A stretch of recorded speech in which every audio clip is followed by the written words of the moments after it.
नमस्कार दोस्तों। स्वागत है आपका सोशल नोट चैनल पर। दोस्तों, TGT, PGT, LT, GIC, GDC की रिवीजन श्रृंखला में हम राजनीति विज्ञान के विभिन्न टॉपिक्स को कवर कर रहे थे। उसी कड़ी में हम न्याय संबंधित प्रश्नों को कवर कर रहे हैं। तो अभी तक हमने 1 से लेकर 20 तक के प्रश्नों का अध्ययन किया है। तो आइए आज उसके आगे का अध्ययन शुरू करते हैं। तो आज का 21वां प्रश्न है कि शक्तिशाली का हित न्याय है।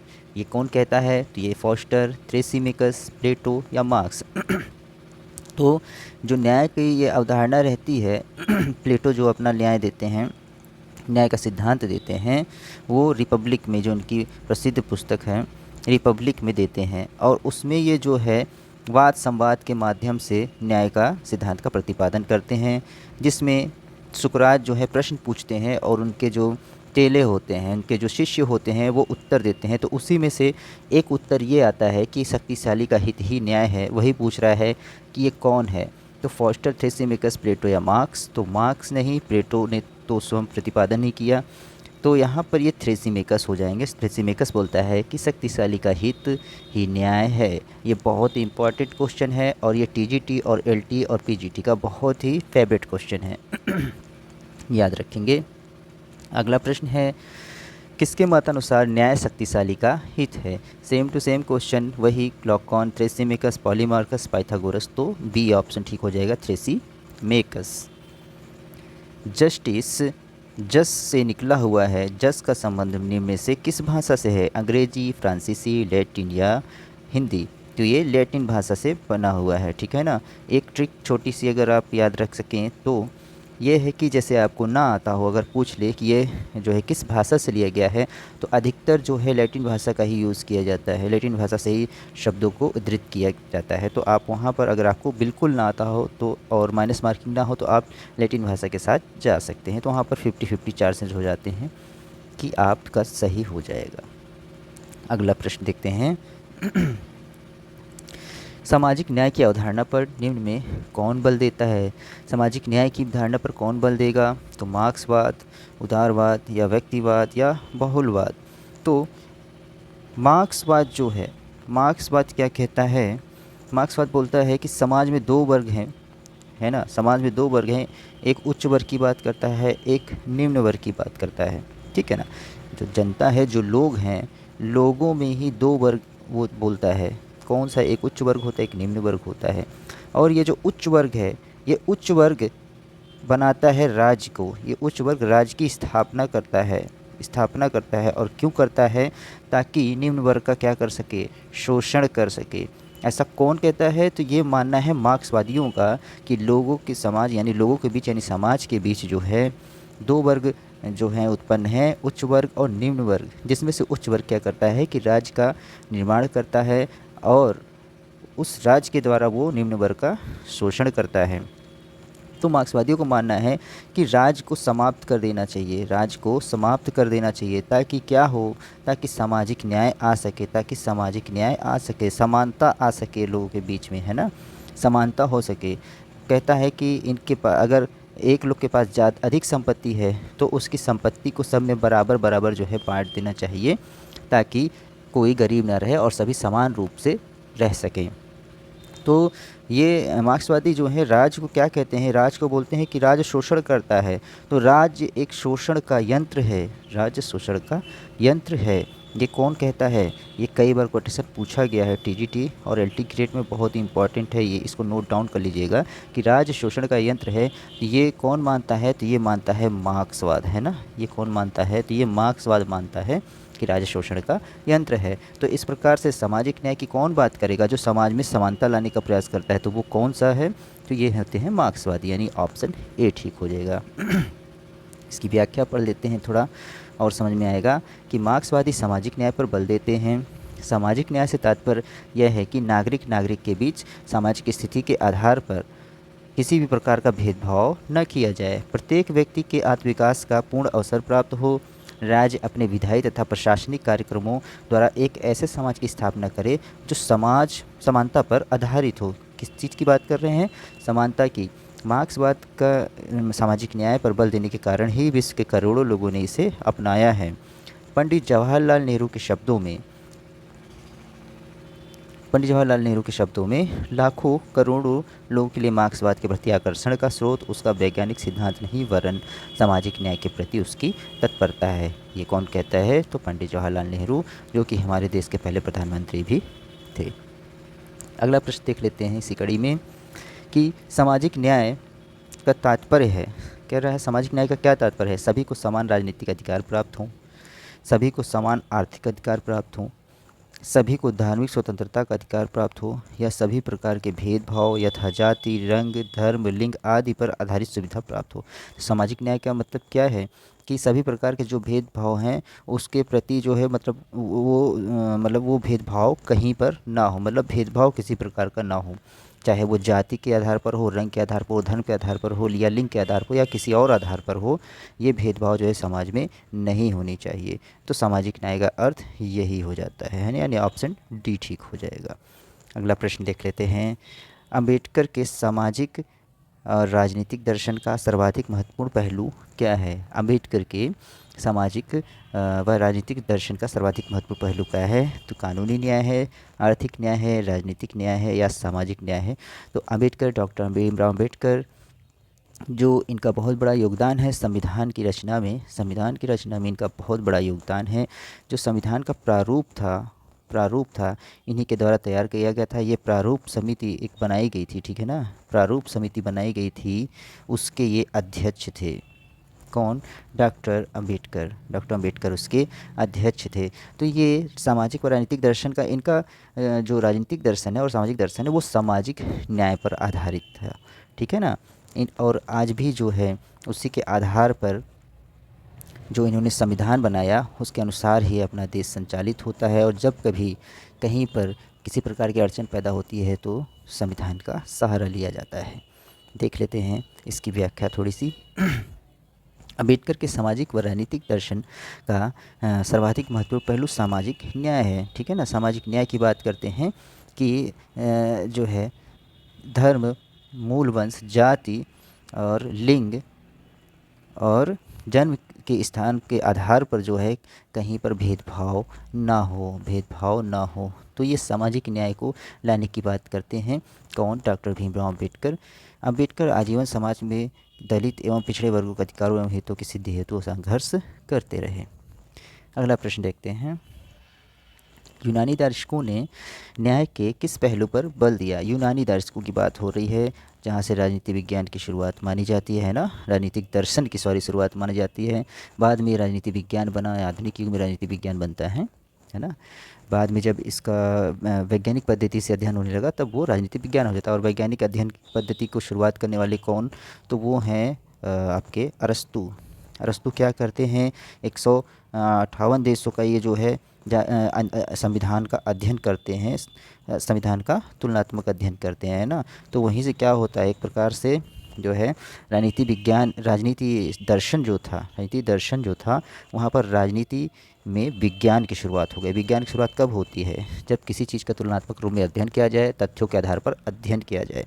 लेकिन यहाँ पर पूछ रहा है क्वेश्चन कि यूनानी दार्शनिकों ने न्याय के किस पहलू पर बल दिया? तो शुरुआत जो है हमारे राजनीतिक दर्शन की कहाँ से होती है? तो वो होती है नैतिक से। विधिक ऑप्शन देख लेते हैं पहले, विधिक दिया है, राजनीतिक दिया है, सामाजिक दिया है और नैतिक दिया है। तो यहाँ ऑप्शन डी ठीक हो जाएगा।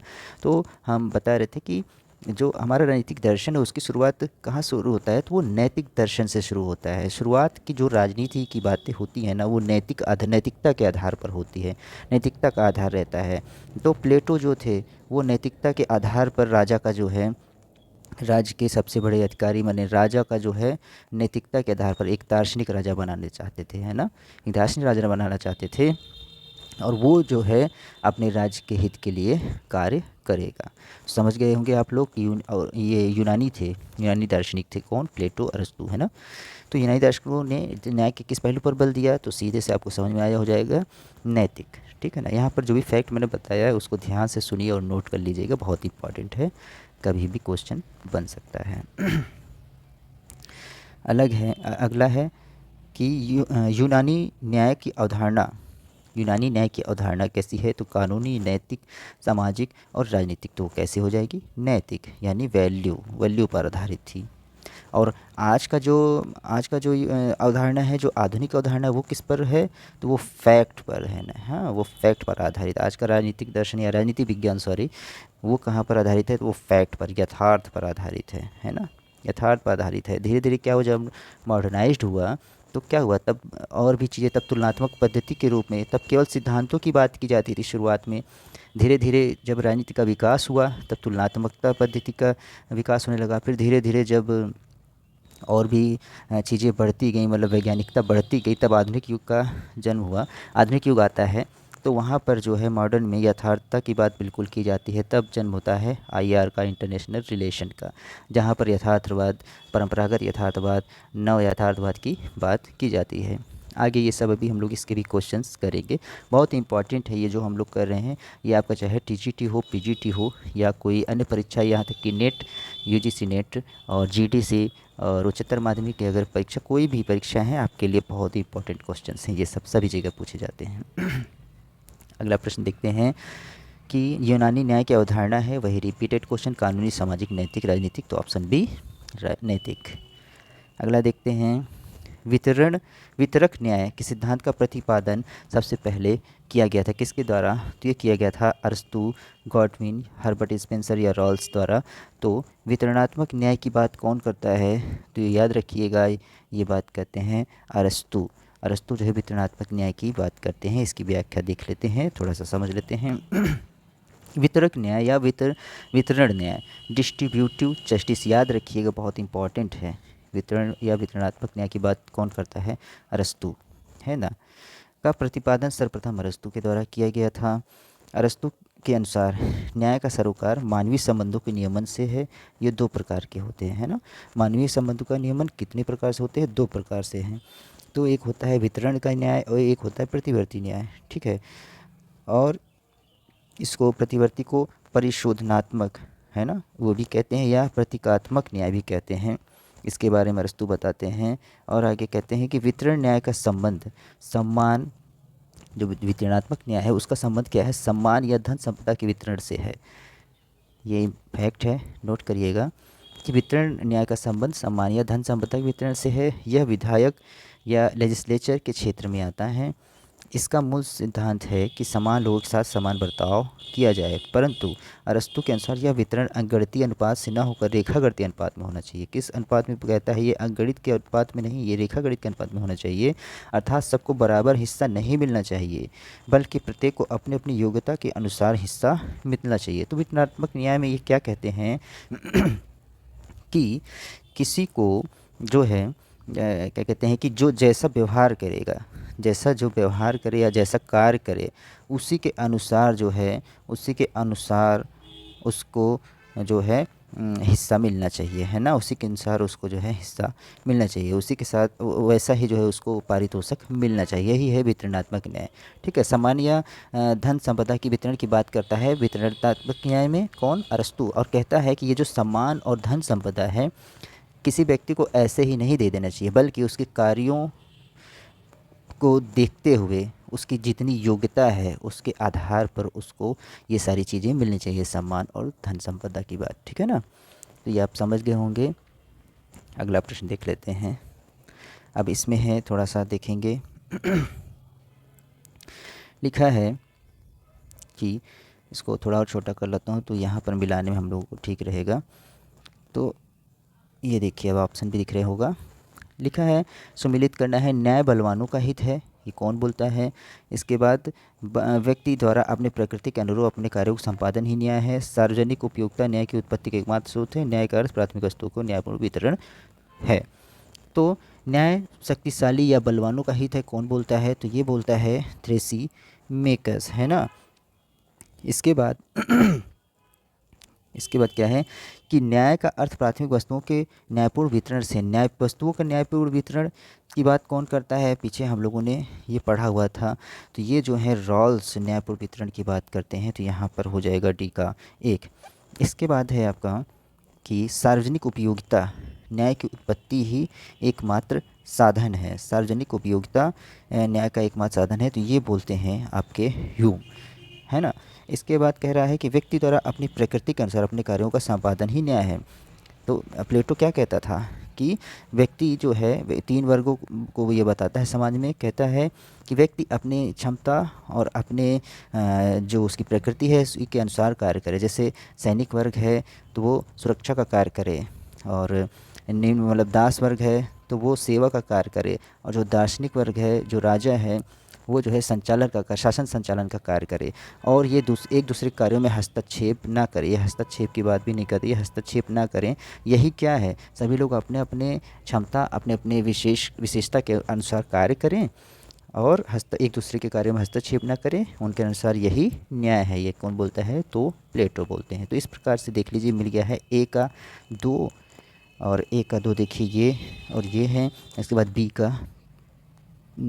का 3 है, तो बी का 4 यहाँ 3, यानी ऑप्शन 1 और 2 मिल गया, और ऐसा कोई ऑप्शन इसके आगे नहीं है, तो यानी ऑप्शन डी ठीक हो जाएगा। देखिए मिलाने का भी एक तरीका होता है। अगर 1 या 2 ऑप्शन मिलाने से आपका ऑप्शन मिल जा रहा है तो फटाक से टाइम मत गवाइएगा, तुरंत ऑप्शन लगा दीजिएगा। अगला प्रश्न देख लेते हैं। देखिए नीचे लिखा हुआ है, आगे हम लोगों ने देख लिया है। अगला प्रश्न देखते हैं, इसको बड़ा कर लेंगे कि संसद और संविधान इसके उपकरण हैं कानूनी न्याय के, राजनीतिक न्याय के, आर्थिक न्याय के, सामाजिक न्याय के। तो यहाँ पर संसद और संविधान किसके उपकरण होंगे, कानूनी न्याय के होंगे, है ना। तो सीधे सीधे है ये, इसमें कोई समझने वाली बात नहीं है, नॉर्मल सी बात है। कानूनी न्याय या विधिक न्याय की बात कौन करेगा, संसद और संविधान। ठीक, ऑप्शन ए ठीक हो जाएगा। इसकी व्याख्या देख लेते हैं थोड़ी सी, तो आपको समझने में आसानी होगी। न्याय ऐसी प्रणाली जिसमें उसमें विधिक संरक्षण प्राप्त हो, है ना, और न्यायालय द्वारा उसे लागू किया जाए, कानून न्याय के अंतर्गत आता है ना। जैसे कोई विधि बनाई जाए तो उसको विधिक संरक्षण प्रदान किया जाए, और न्यायालय के द्वारा उसको लागू किया जाए या उसका संरक्षण किया जाए, तो वो कानूनी न्याय के अंतर्गत आता है। सामाजिक, आर्थिक और राजनीतिक न्याय के अंततः संसद और संविधान द्वारा ही कानूनी न्याय के रूप में संपरिवर्तित कर संरक्षण प्रदान किया जाता है। ठीक है, अगला देख लेते हैं। न्याय का वितरणात्मक सिद्धांत, कह रहा है न्याय का वितरणात्मक सिद्धांत को प्रस्तुत किया गया था प्लेटो के द्वारा, लॉक के द्वारा, मार्क्स के द्वारा या रॉल्स के द्वारा। अभी जस्ट हम लोगों ने क्वेश्चन किया है, तो न्याय का वितरणात्मक सिद्धांत की बात कौन करता है, तो न्याय के वितरणात्मक सिद्धांत की बात करते हैं आपके रॉल्स, यानी ऑप्शन डी ठीक हो जाएगा, है ना। समाज में जो वस्तुएं हैं उनकी उपयोगिता जो है और उसको वितरण जो है समान रूप में किया जाए जिसको आवश्यकता हो जितनी, है ना। रॉल्स के द्वारा ये दिया जाता है वितरणात्मक सिद्धांत को। न्याय का वितरणात्मक सिद्धांत कौन देता है, तो रॉल्स देते हैं। इसकी व्याख्या देख लेते हैं कि न्याय का वितरणात्मक सिद्धांत रॉल्स के द्वारा किया गया है या प्रस्तुत किया गया है या संपादित किया गया है। वितरणात्मक न्याय की प्रारंभिक झलक हमें अरस्तू के दर्शन में मिलती है, ठीक है ना। अभी हम लोगों ने ऊपर पढ़ा भी था, प्रारंभिक झलक कहाँ मिलती है, अरस्तू के दर्शन में मिलती है। परंतु आधुनिक समय में जॉन रॉल्स ने अपनी कृति अ थ्योरी ऑफ जस्टिस 1971, बहुत ही इंपॉर्टेंट है पुस्तक है, ये कई बार पूछता है, के माध्यम से इसकी स्थापना की। रॉल्स के अनुसार न्याय की समस्या प्राथमिक वस्तुओं के न्यायपूर्ण वितरण की समस्या है। प्राथमिक वस्तुओं अधिकार, स्वतंत्रता, शक्तियाँ, अवसर, आय और संपदा आन सम्मान के साधन हैं, ठीक है। ये कहता है कि जो प्राथमिक वस्तुएं हैं उनका न्यायपूर्ण वितरण होना ही क्या है, समस्या है मेन। और इन्हीं प्राथमिक वस्तुओं का अगर वितरण समान रूप सही रूप से हो जाए तो वही सही न्याय होगा, तो वही जो है न्याय होगा, ठीक है ना, समझ रहे हैं। बिल्कुल सिंपल सी बात हम समझने की कोशिश करें। जो प्राथमिक वस्तुएं हैं, जो व्यक्ति के लिए प्राथमिक वस्तुएं हैं, जो जनता के लिए, लोगों के लिए प्राथमिक वस्तुएं हैं, उसी का न्यायपूर्ण वितरण या समान रूप से या उपयोगिता पूर्ण रूप से वितरण जो है, सभी को सही चीज़ें मिले और जिसको जो ज़रूरी हो वो मिल जाए, तो यही रॉल्स के नज़र में यही न्याय है। तो वो क्या कहता है कि ये प्राथमिक वस्तुएं जो हैं कौन कौन सी, जैसे अधिकार, स्वतंत्रता, शक्तियाँ और अवसर और आय और संपदा और आत्मसम्मान, ये सब हैं। ये सब क्या, इनका वितरण सही रूप से हो जाए, यानी वो वितरणात्मक प्रणाली की बात करते हैं। इनका वितरण ठीक रूप से सभी को समान रूप से मिले, जिसको जितनी आवश्यकता है वो सब मिल जाए, तो वही उनके अनुसार न्याय है। किसके अनुसार, रॉल्स के। रॉल्स अपने न्याय सिद्धांत के को शुद्ध प्रक्रियात्मक न्याय की संज्ञा देता है। बहुत बार क्वेश्चन पूछता है, याद रखिएगा, पूछ लेगा कि शुद्ध प्रक्रियात्मक न्याय की बात कौन करता है, तो वो जॉन रॉल्स। इंपॉर्टेंट है, नोट डाउन करेंगे, ये भी इंपॉर्टेंट, यहाँ भी नोट डाउन करेंगे, ये बुक भी इंपॉर्टेंट है, ये भी नोट डाउन करिएगा। कि संज्ञा दी गई, उसने इसके माध्यम से तात्विक न्याय की स्थापना का प्रयत्न किया है, ठीक है ना। उन्होंने तात्विक न्याय की स्थापना का प्रयत्न किया है। अगला प्रश्न देख लेते हैं। नेक्स्ट क्वेश्चन है, किसने न्याय को न्याय उचितता के रूप में घोषित किया है? तो वो है जॉन रॉल्स, टिग्वी, ब्राइस या डायसी। तो सही उत्तर हो जाएगा जॉन रॉल्स। ठीक है, ये न्याय की वितरणात्मक प्रणाली का जो है प्रयोग करते हैं, जिसमें ये न्याय की उचितता की बात करते हैं। इसकी व्याख्या देख लेंगे, समझ में आता है। तो जॉन रॉल्स ने न्याय को सर्वोच्च गुण माना है ना। अपने प्रसिद्ध पुस्तक a theory of justice important है में शुद्ध प्रक्रियात्मक न्याय का समर्थन किया है इन्होंने, और करते हुए कमज़ोर वर्गों की आवश्यकताओं को ध्यान में रखते हुए औचित्यपूर्ण बनाने का समर्थन किया है, जिससे कि न्याय का वास्तविक स्वरूप की प्राप्ति हो सके। अगला प्रश्न देख लेते हैं। 35वां क्वेश्चन है, निम्न में किसने घोषित किया कि न्याय औचित्यपूर्ण है? देखिए, एक एक चीज़ जो व्याख्या में थी उन्हीं से संबंधित प्रश्न हैं, तो आपको जो व्याख्या मैं बताता हूँ उसको आपको सही से नोट डाउन कर लेना है, जो भी मैं बताता हूँ कि ये इम्पॉर्टेंट है। तो न्याय का औचित्यपूर्णता है, ये किसने घोषित किया है? तो डिग्वी, डायसी, प्राइस या जॉन रॉल्स। तो ये ऑप्शन डी हो जाएगा, जॉन रॉल्स। अभी जस्ट ऊपर हम लोगों ने पढ़ा हुआ है, इसको नोट डाउन कर लीजिएगा, इंपॉर्टेंट है। अगला क्वेश्चन है कि न्याय आत्मा का गुण था और अन्याय दुर्गुण।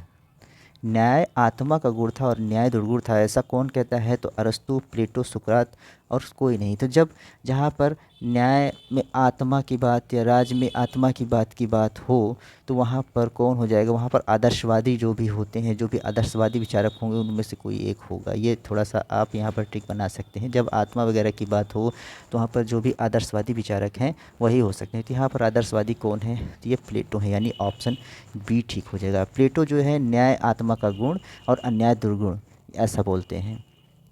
तो अपना न्याय ये क्या बताते हैं कि प्लेटो न्याय के स्वरूप को स्पष्ट करने के लिए मानव के मनोवैज्ञानिकता का आश्रय लिया और स्पष्ट किया कि न्याय आत्मा का अंतर्निहित गुण है। जब कोई व्यक्ति अपने स्वभाव के अनुकूल कार्य नहीं करता है, तब वह अन्याय की ओर प्रवृत्त होता है। मतलब वही, ये अपने न्याय के सिद्धांत में क्या बताते हैं कि ये जो वर्ग थे सभी अपनी क्षमता और अपनी विशेषता के अनुसार, जिसकी जो विशेषता है उसी के आधार पर जो है ये जो है कार्य करेंगे और एक दूसरे के कार्यों में हस्तक्षेप नहीं करेंगे।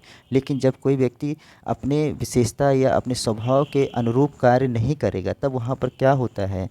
तब वह अन्याय की प्रकृति, तब वो अन्याय नहीं, तब वो अन्याय की ओर बढ़ता है। वही चीज़ यहाँ पर इन्होंने कहा हुआ है। आशा करते हैं कि वीडियो आप लोगों को अच्छी लग रही होगी, समझ में आ रही होगी, और अगर ऐसा है तो आप लोग प्लीज़ सब्सक्राइब करिए और आपके घर में जितने मोबाइल हैं सब में सब्सक्राइब कर दीजिए।